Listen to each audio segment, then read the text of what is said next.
Bonjour Les à tous. bourses, marchés financiers sont donc sur des plus hauts historiques. On en a vécu hier, les 4 indices américains étaient même au plus haut. Si bien que beaucoup pensent que les marchés financiers sont déconnectés de l'économie réelle. Vous n'êtes pas d'accord, vous dites bullshit. Vous foudroyez cette idée que parce que les marchés montent, ils seraient déconnectés. Enfin quand même, notre climat se dégrade, la dette des États s'envole, la guerre dure en Ukraine, la guerre commerciale n'en finit pas également. Ça fait bizarre d'entendre que les bourses sont au plus haut, François. Oui, c'est vrai, mais on observe quand même que dans les médias, on a quand même tendance à surréagir aux mauvaises nouvelles et à passer très vite sur les bonnes. Et là, il y a des vrais facteurs qui militent pour une bonne tenue de la bourse.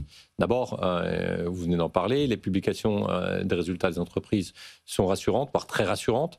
On va avoir encore aux États-Unis, au sein du S&P 500, une croissance des bénéfices nets par action de près de 11% cette année. Il est prévu encore une croissance à 2 chiffres l'an prochain. Donc Wall Street est en bonne santé pour des bonnes raisons. D'abord, concrètement, les bénéfices sont au rendez-vous. Ça, c'est capital. La deuxième bonne raison, c'est qu'on voit il y a beaucoup d'investissements qui sont réalisés. Donc, on prépare la croissance de demain. On ne sait pas si ça va rapporter, mais en tout cas, il y a de l'argent qui est dépensé et qui fait fonctionner l'écosystème autour de l'intelligence artificielle. Vous venez encore d'en parler là. Et puis, on le voit aussi que finalement, on craignait les dégradations des notes, des dettes souveraines des États. Mais finalement, ce qu'ont fait les financiers, c'est qu'ils se sont adaptés. Ils ont quasiment tous, en tout cas, ils sont en train tous de changer les règles du jeu. Avant, lorsque vous étiez un gérant obligataire, on vous disait vous pouvez avoir que des bonnes notes. Vous pouvez avoir que du triple A ou du double A. Mais en tout cas, attention, si vous achetez de la dette d'un État noté A+, eh bien, vous ne devez pas la garder, vous devez la sortir. Et qu'est-ce qu'ont fait les grands acteurs? Ils se sont dit finalement, on va baisser le ratio. Donc on n'est plus sur du A+, mais on est sur du triple B. Donc quoi qu'il arrive, vous allez pouvoir garder encore de la dette française ou de la dette belge, et notamment la dette française si notre note continue de baisser, parce que sur le marché, on se dit beaucoup que ça vaut plutôt un double B ou un triple B.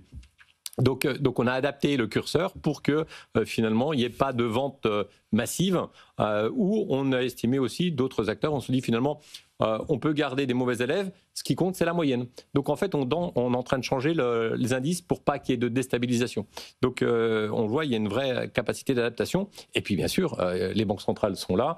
Demain on va beaucoup parler de la Banque centrale américaine qui va baisser ses taux. Et là c'est aussi extrêmement rassurant parce que il y avait eu un débat en début d'année en disant on a une banque centrale américaine qui préfère combattre l'inflation. Et là, on a vu depuis quelques semaines que finalement le véritable enjeu, c'est pas l'inflation, c'est la croissance, c'est l'emploi.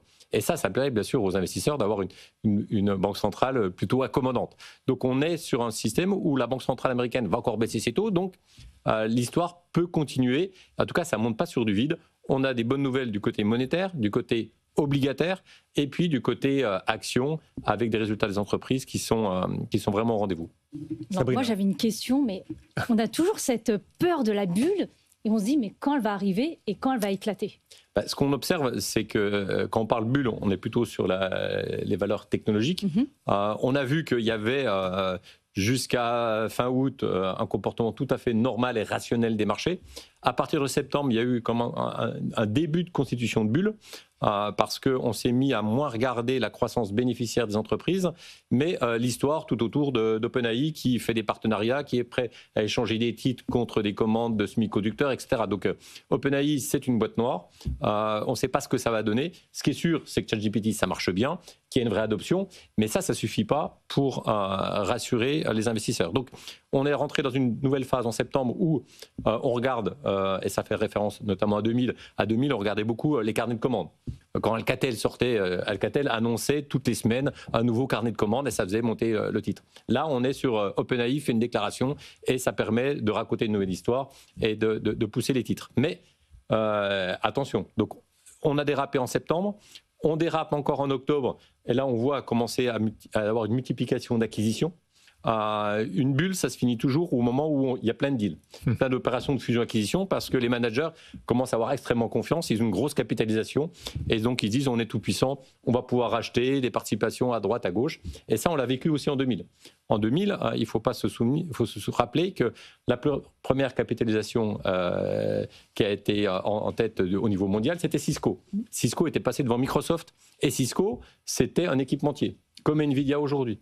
Alors Cisco à l'époque c'était 550 milliards, Nvidia c'est 8 fois plus gros, mais un équipementier ne gagne jamais un combat technologique. Donc oui, il y aura de l'IA, mais là on commence à quitter le chemin progressif de la croissance des bénéficiaires pour voir d'autres idées, acquisition, partenariat, etc. Et Cisco, à un moment donné, ça a fait pchit, alors qu'il a enchaîné des trimestres et des trimestres où ils ont dépassé, il y a eu près de 12 trimestres consécutifs où ils ont dépassé les attentes des investisseurs, comme Nvidia. Donc, mais attention, on est en train de rentrer dans un écosystème, mais ça peut encore durer quelques semaines, voire quelques mois. Pour vous, vous dites que l'histoire se répète, en fait. L'histoire est en train de se répéter, pas sur Internet. L'Internet a vécu, mais la valorisation et les bénéfices sont parfois un peu plus tardifs que prévu. Il nous reste une minute, Aude. Mais comment on anticipe ça? Parce que là, vous dites on a un peu changé les règles, on regarde autre chose, mais finalement, une fois qu'on voit approcher, qu'est-ce qu'on fait? Là, ce qu'on sait, c'est que la fête n'est pas finie. Donc, généralement, une fête, notamment sur l'IA, ça termine par une accélération de la hausse. Donc là, on guette cette accélération de la hausse. Mais il faut se dire que acheter aujourd'hui de la tech, on peut garder ces titres, mais se dire on va se surexposer, c'est probablement trop tard. François Monnier, le directeur de la rédaction d'Investir.